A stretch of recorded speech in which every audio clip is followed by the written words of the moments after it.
We need on-site renewable energy, high efficiency, and all-electric homes everywhere in order to have a safe, just transition. There are going to be incredible opportunities for workers in this new energy economy. That environmental justice is also about communities being able to take charge of their own infrastructure. The plan is to electrify the economy.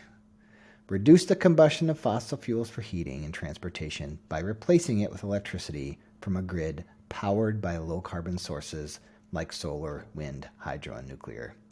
This is the basics of the energy transition, but there are two competing visions to implementation.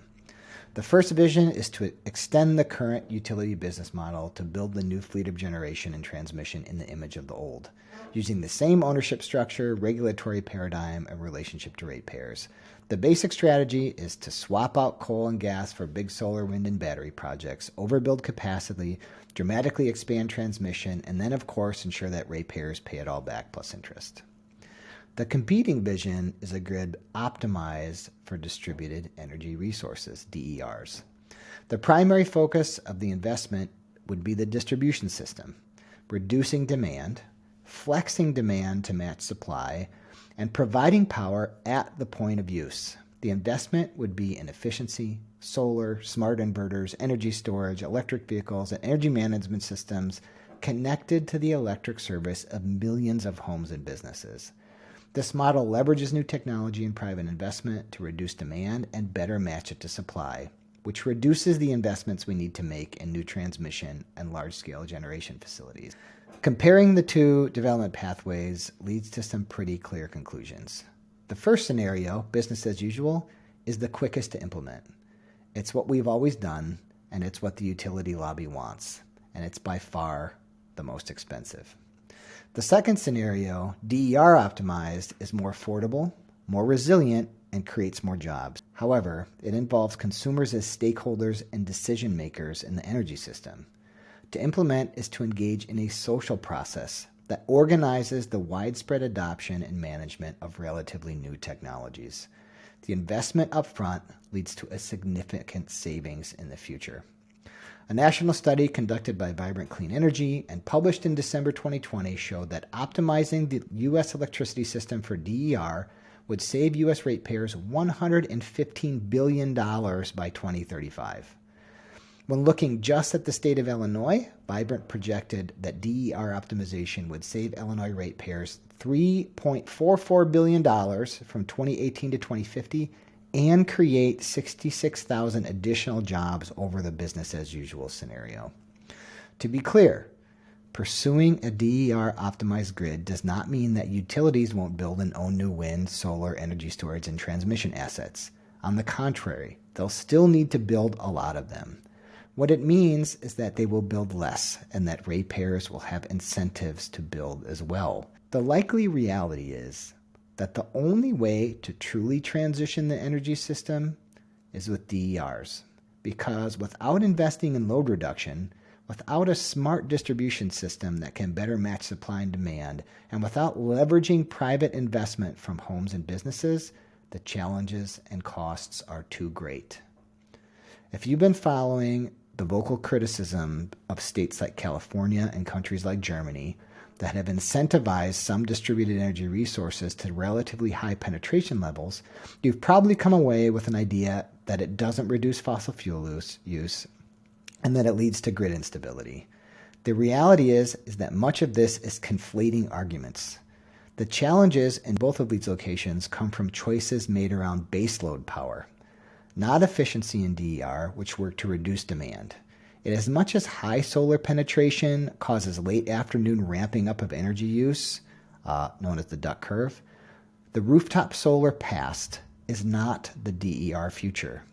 The DER future is focused on load reduction and load management with a suite of technologies available to everyone with an electrical service. In the context of moving massive amounts of liquid fuel loads onto the grid, load reduction and load management are critical to controlling the costs of the new infrastructure needed. A DER-optimized grid requires a new utility business model, educated energy consumers, and rethinking the role of built infrastructure in the energy system. To explore some of the innovations, technologies, and policies driving DER adoption in the Midwest, we talked to Katie Kienbaum, a senior researcher at the Institute for Local Self-Reliance, focusing on equitable and decentralized clean energy development. Join the conversation. Hear Katie and our other Season 4 guests at Rise Up Live events at the 2023 Energy Fair, June 23rd through the 25th. MREA members attend the fair for free. To learn more about membership and the MREA membership drive, visit midwestrenew.org/membership. Okay, we are joined today by Katie Kienbaum. She's a research associate at the Institute for Local Self-Reliance. We follow your work very closely. You work with some great people over there, Maria and John. We've talked to John in the past. It looks like you're doing a lot of work and research on equitable and decentralized clean energy and its impact on communities across the country. So welcome. How are you doing today? Good, great. Glad to be here. Glad to talk a little bit more about distributed clean energy. How are you? Yeah, great. I love this topic. We share that passion. So maybe we can start with something that's a bit foundational to your work over there, which is if you could talk to us about energy democracy, what it is and why it's important. Yeah, of course. So our initiative at the Institute for Local Self-Reliance is called the Energy Democracy Initiative. The way I would define energy democracy is that it means that people have a real say, some meaningful decision-making power over where their energy comes from and how they use it. I think it also means decision-making power. Not only decision-making power is widely distributed, but so are the actual energy sources, the ownership of those sources, the benefit of that clean energy, that's also widely and equitably distributed. So at Institute for Local Self-Reliance and the Energy Democracy Initiative, what that kind of plays out in practice for us is that we do a lot of work promoting access to local clean energy sources like rooftop solar, community solar, energy efficiency, and promoting policies that enable communities to make decisions for themselves through maybe municipalizing their local electric utility if they're not getting good service, or through community choice clean energy programs as another option as well. Okay, you listed a lot of great stuff there. We're going to have to pick some of that apart and define it a little bit, because I'm very interested in all of it and the work that you're doing. And maybe to put a little context here, we talk a lot about the energy transition. Maybe you could just walk us through how is kind of energy democracy a central part of this kind of transition.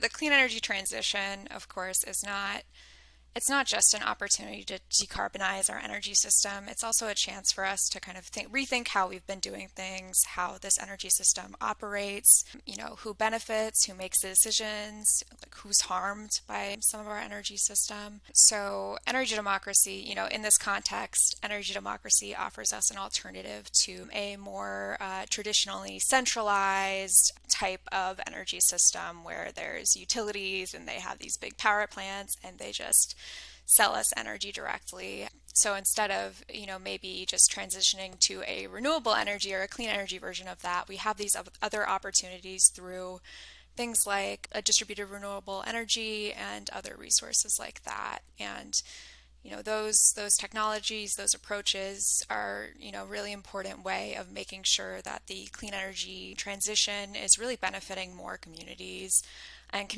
people of all colors, of all incomes, of all geographies, so that the benefits of this transition are really widely and equitably spread. Very well said. I think this idea of a more open and local and transparent and participatory energy system is what really attracts a lot of us, me and others from the MREA, to your work. And when we think about the transition, it's really powered by new opportunities with distributed generation, like you mentioned with solar.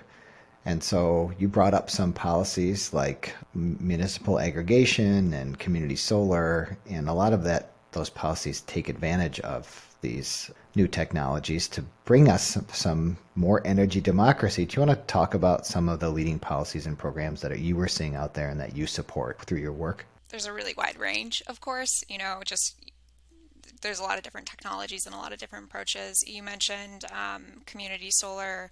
That's really important, and I think will continue to play a big and in the future even bigger role in not only making distributed solar a bigger part of our energy sources, but also making sure that it's accessible to more folks. So just backing up a second on that, not everyone can put solar on their own rooftops. Whether like me, you live in an apartment, or perhaps it's just too expensive.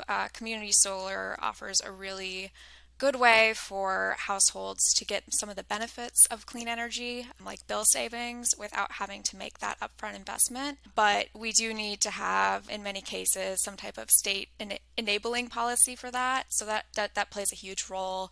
And those policies can really vary. Some have very strong carve-outs that require a certain portion of the program to be serving low-income households. So I think that plays a huge role in kind of enabling local clean energy and also making sure more people can access it. If we look at rooftop solar, there's just making sure that folks have, compensation for that is reasonable and represents the actual benefits that they're providing to the grid. That's a big part of it, and something that we see that's under attack, frankly, in a lot of different jurisdictions. Outside of just, the solar world, making sure that communities have, other options if they're perhaps their large investor-owned electric utility isn't serving them, isn't willing to make this transition to clean energy, or isn't willing to allow community members to really take part in that and have any decision-making power. There are opportunities there for, making sure state policies are not standing in the way of communities that want to take over their local electric utility, and also having opportunities for community choice aggregation where communities can kind of decide to go out and source their energy from another source and still have it provided through their local electric utility. So that's just really a sampling. There's a lot of different things. Some of it just comes down to funding, providing some of that upfront funding or incentives or loans for households and developers and communities to be able to purchase clean energy technologies and energy efficiency technologies. You went through this list, right? You went from community solar to like individually purchased solar that's has some sort of arrangement with the utility through net metering or some other tariff. Community choice aggregation, where communities can go and competitively choose their electricity provider. I think you were talking about municipalization there for a little bit, or basically taking back our electric utility and some of the resistance that the incumbent utility has from that. And that really brings up the question, and maybe we can dig in here a little bit, of the utility business model. And, why is it that in so many instances the electric utility is resistant to customer adoption and innovation around solar and distributed energy resources? Growth of local clean energy, distributed clean energy, is really a shift from this, like I was saying, centralized model to a much more distributed model. So a shift from utilities controlling everything, creating the power, sending the energy, the electrons one direction to the customers who are just purchasing the energy. It does create more of a distributed, interconnected system where customers aren't just customers anymore. They aren't just consumers, but they can also be producers. And so this really, in a lot of ways challenges the utilities' kind of traditional method of doing business, where they build the power, they send it to people, they get payments for that at a regulated rate. So we see a lot of resistance a lot of times from utilities to customer-owned solar and other technologies. This can be anything from, like we were saying, maybe they are reducing compensation for solar owners, adding fixed fees for solar owners. In the case of community solar, sometimes we suspect that utilities are slow walking interconnection. So when you have to connect for example, a community solar farm to the electric grid, we suspect that sometimes utilities may be slow walking that process, making it more costly or time intensive than it really has to be. So there's all these different ways that utilities are kind of able to, push back against the growth of distributed renewable energy and solar and all these things. You're based in the Twin Cities, correct? Yes, correct, yeah. So you've experienced some of this. Minnesota has pushed forward with some pretty pretty supportive, enabling policies around community solar in the Twin Cities area, and has a lot of customer adoption through net metering arrangements. And so you've had some experience here, and I guess that the thing that we're saying, and maybe this is a good kind of energy democracy question, is utilities are now very much pro solar, right? As long as they own it.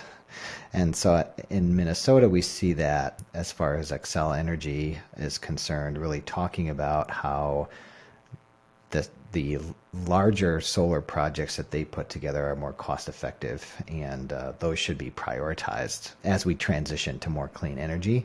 So I guess I'm wondering your thoughts on kind of the differences between a large scale, say, solar project that the utility owns and operates as opposed to, say, a megawatt community solar garden or a rooftop solar system.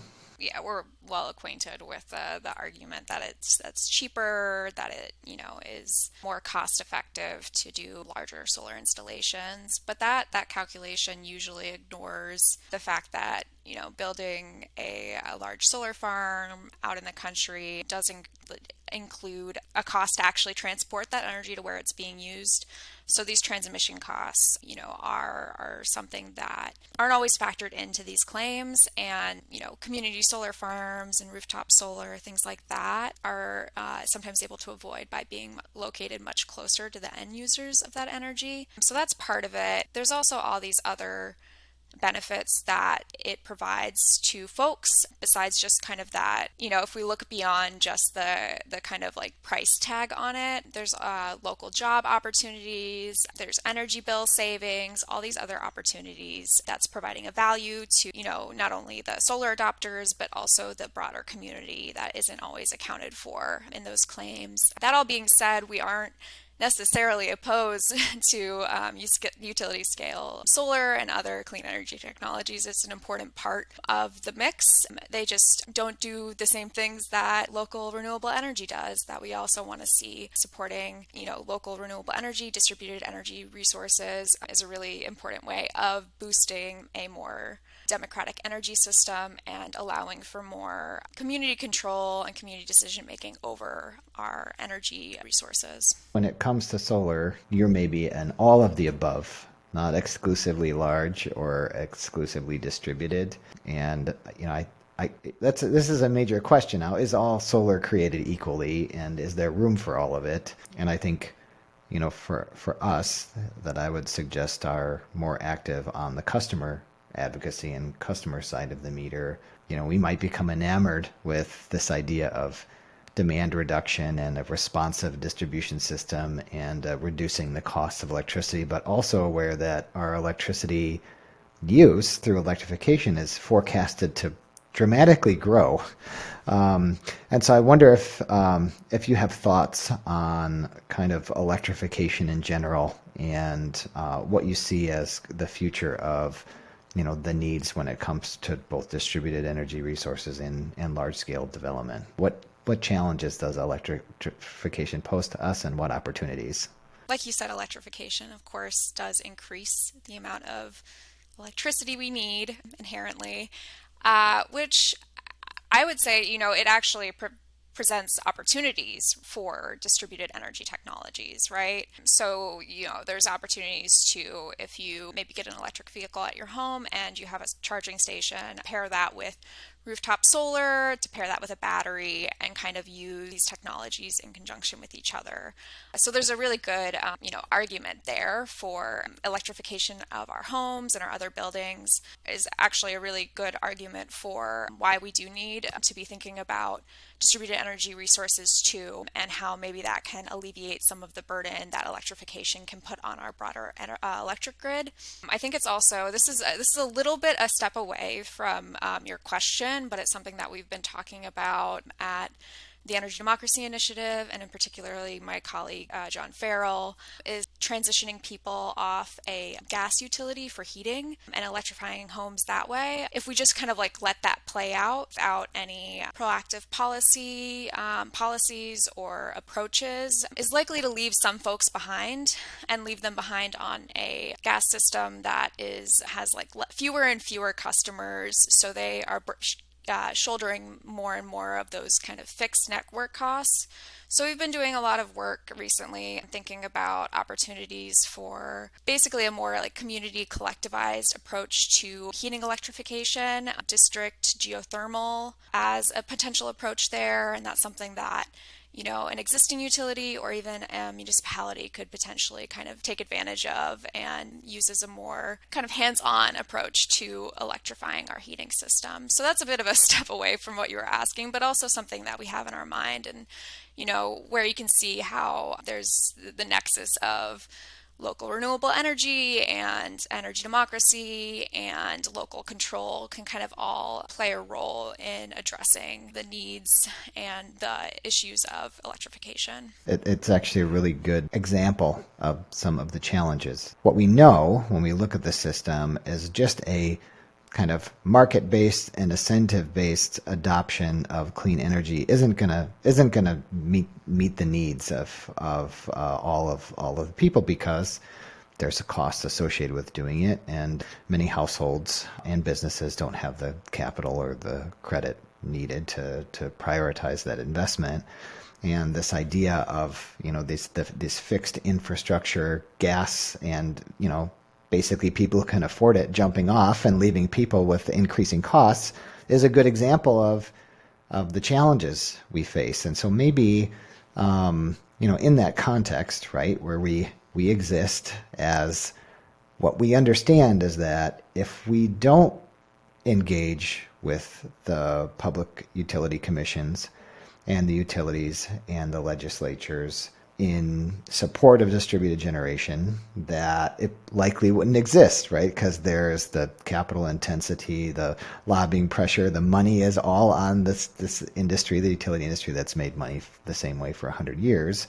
And so we have to fight for this, but we also need the utilities to work with us and to fix some of these problems that distributed generation can't fix, and to be partners. So we're kind of in this weird co-opetition that there's just a lot of animosity. So maybe we can use that to transition to some of the policies that you advocate for and some of the things that you see as, if a state or a city were to ask you, what can we do now to really prepare to advance energy transition? What are some of the things that you would recommend or examples that you would put forward? If we think about it, in the context of where we are now with all this federal funding that's newly available through the Infrastructure Investment and Jobs Act or the Inflation Reduction Act, there are a lot of opportunities for states and cities that may not have completely existed there before. So there's just going to be a lot more funding. And some of that will flow directly through state and local governments or related agencies. So they have some handle there on being able to kind of take funding that they're receiving for things like home energy efficiency programs through programs like the Greenhouse Gas Reduction Fund, and think about how they can prioritize promoting distributed clean energy through those programs and funding sources. There's also, beyond just the implementation of that kind of federal funding and legislation, there's a lot of opportunities for states to advance their own policies, maybe complement some of that federal funding. I think is probably a good approach in the next few years as that funding is rolled out, to think about, that funding does X, how can we do Y to make sure we get to a place where we're building something collective and collaborative? To be a little bit more specific there is going to be extended availability for tax credits for things like solar and bonus credits for projects that are built in energy communities or are built in low-income and disadvantaged communities. If you're a state thinking about, okay, how can we make sure that our communities, our different project developers are going to be able to access and use those credits? Going back to community solar, if your state doesn't have a robust program, or maybe you have some gaps in your program, how can you make sure you implement that so folks are able to access those tax credits to build much more equitable community solar projects? That's where I'm spending a lot of time thinking about now, and what states can do, making sure we implement all this funding that's coming through.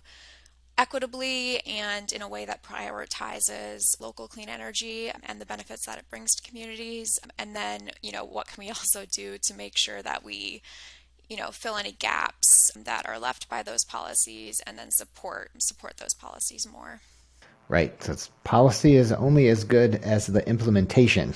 And so maybe to put a finer point a bit on kind of some of the programs you mentioned that are coming through states. So not only, as you mentioned, will there be for the next 10 years tax credits for a whole range of electrification applications and increased tax credits for apprenticeships and projects in low-income areas and energy communities. But there's also these large grants that are coming to states. So there's an Environmental and Climate Justice Block Grant that's going to be $3 billion.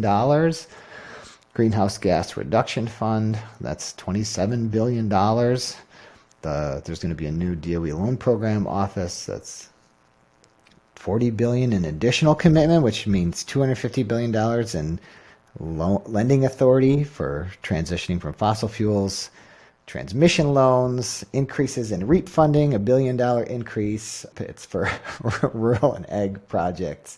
And then an additional $9.6 billion for co-ops. So we're talking, I guess that, as and maybe you've heard this also, is that if you look at the three bills, CHIPS, Bipartisan Infrastructure Law, and Inflation Reduction Act, the next 10 years will see more energy spending than the previous 30 combined. So we're kind of, so your point, which I want to emphasize, is that states have a tremendous opportunity, not only through the implementation of these funds that are coming through states to advance projects that increase energy democracy and access and leave no person behind, but also leverage the new market conditions to make sure that businesses and municipalities can access them. So for you and all of your colleagues at the Energy Democracy Initiative, what has you really excited about the next 10 years plus, and what things are you really optimistic about or working on?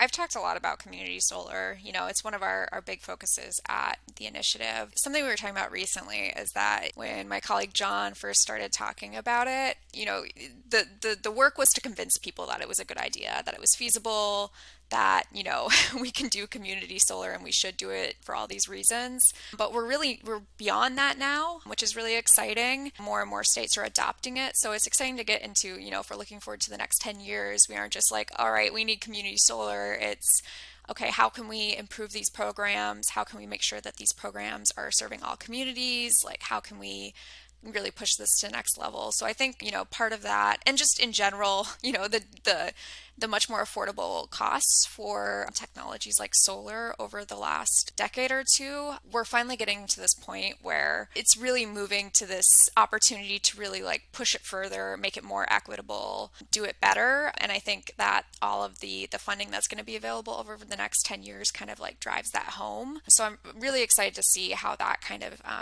that will grow and shift. The value of local solar and distributed energy resources are becoming much more recognized, and you can see that in some of this legislation as well. It doesn't just focus on utility scale solutions. So we're excited to see how that kind of carries forward over the next 10 years. Just a lot more focus on equity and energy democracy and environmental justice and all of these other things that we need to address as well. That being said, there's a lot of exciting things. I do, like you said, a lot of it comes down to implementation, and that's really a constant struggle and a constant fight that we need to fight. We aren't done. We haven't solved climate change. We haven't solved all the issues in our energy system. So I think also looking forward to another 10 years of efforts. A lot of this will be at the state and local level and in front of the public utility commissions. And I've been reading some of your work. One of the things I thought was interesting and something that you've been focusing on is, as part of the Inflation Reduction Act, now there's direct pay for a tax credit, and then there's a bit of transferability of that credit. And maybe you can talk about how some of the promise that brings for access to more people. So the Inflation Reduction Act created these new direct pay and transferability provisions, which we're very hopeful are going to really increase access to the credits. So direct pay is going to allow tax-exempt entities that historically haven't been able to access the credit, so anything from a rural electric cooperative to a local government, a school system, a nonprofit, a faith community, those kinds of folks. It's going to allow them to actually take advantage of the tax credit, even though they don't have any federal tax liability, which is kind of what was the barrier before, since the tax credit is structured just as basically a tax break. So that's really going to open the door to just more entities being able to invest in clean energy and benefit from clean energy without having to go through an expensive tax equity financer where that financer keeps a bit of the benefit and of the credit value for themselves. So it should, make it not only easier but also cheaper now for these tax exempt entities to invest in clean energy. And then transferability will make it a little easier to really access the benefits of the tax credit. To kind of boil it down, it basically makes it so you can transfer your tax credit to another entity with maybe a greater tax appetite for a payment instead of having to arrange complicated financing schemes where, they have to be more involved with the project. So this should really, kind of open up the market for that. And so there won't be constrained market for the tax credits because only, really, really big firms with really big tax appetites were really willing to engage in those kinds of arrangements beforehand. Unfortunately, this really only applies to commercial projects, so projects that are owned by businesses and other big entities. Or they don't have to be big, but, other entities, basically not households. So if you put, solar panels on your roof, you're still kind of stuck with the existing credit.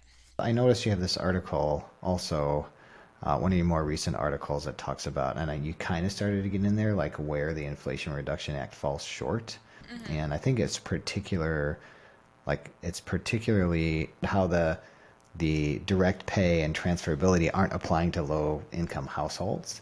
And I'm not sure that in the last, I think you mentioned it, but I don't know that you specifically called out one of the big areas that the Inflation Reduction Act falls short in that context of state policy, how state policy can complement the IRA. This might be some place where the states step in with some of this grant money. So maybe I'll just tee it up to you to just talk about it a little bit more.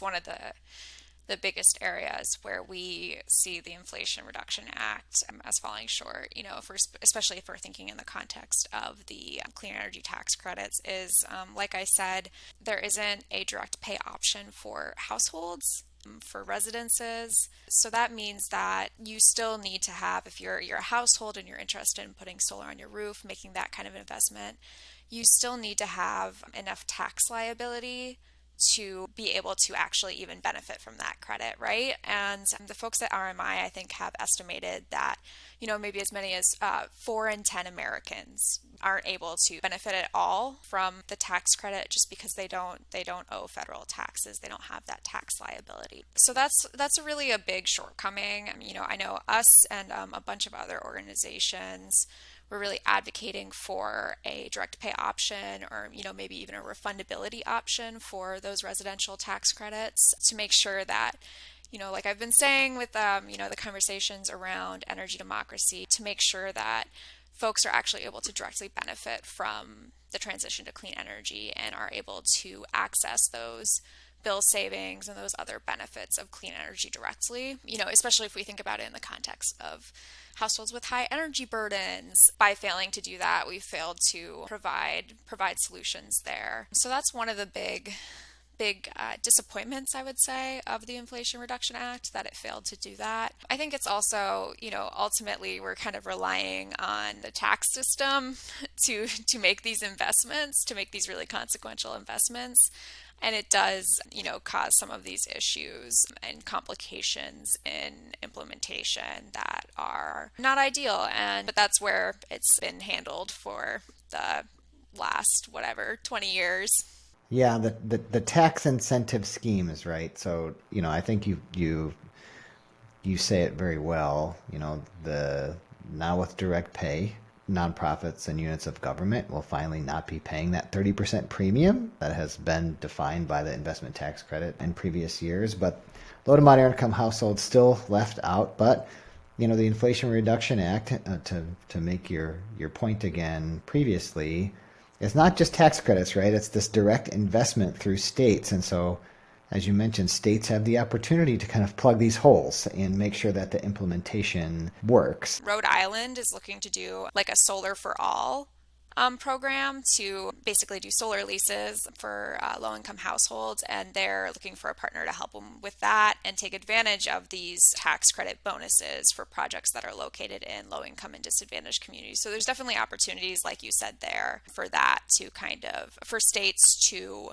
figure out how they can, maybe take some of these policies, these programs, these opportunities through the Inflation Reduction Act and figure out how to supplement that so it is, accessible to the folks that they really want it to be. That's a great example. And I see the way that they're doing that is their state energy office is putting out a request for proposals. They're basically like, hey, we have these funds coming in. We have a program. We're asking the market to help us plug this hole.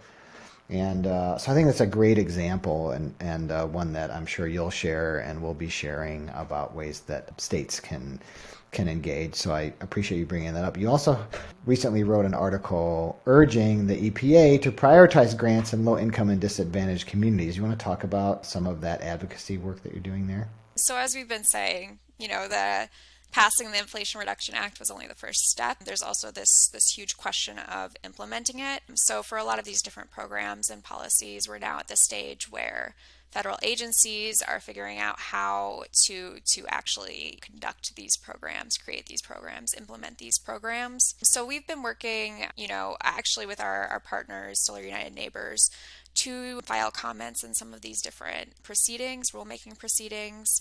So what you specifically mentioned, we filed comments with the Environmental Protection Agency on the Greenhouse Gas Reduction Fund program, which they were seeking comments on. That program, you said before, $27 billion. It's huge. And that includes funds for deploying zero emissions technologies in disadvantaged communities. So things like rooftop solar, as well as funds for what we might think of as green bank financing for clean energy. So we, with Solar United Neighbors, are really advocating for the EPA to use those funds in a way that really does prioritize deployment of locally owned clean energy systems in low-income and disadvantaged communities. They are required, a portion of the funds is already set aside to benefit those communities, but, we really see that should be the priority for, all of our funding, really. Low-income, disadvantaged communities have already missed out on those benefits and those investments, so we were really advocating for a really, really strong focus on that. And on, like I said, prioritizing investments for these locally owned, local renewable energy systems, so things like rooftop solar, community solar, that really do provide the most direct benefits to communities and to households. Yeah, the utility bill reduction, especially in these communities with high energy burden. Well, we appreciate that work and have been following it and obviously support and advocate for the same. Katie, anything else you want to talk about today? No, I think that was a pretty wide-ranging conversation. Glad to be here and to talk about some of the things we discussed.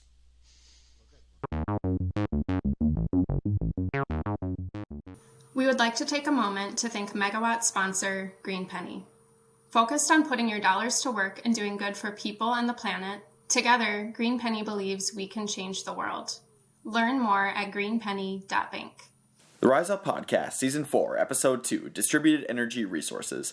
Special thanks to our guest, Katie Kienbaum, hosted by Nick Hylla and produced by Kyle Galloway.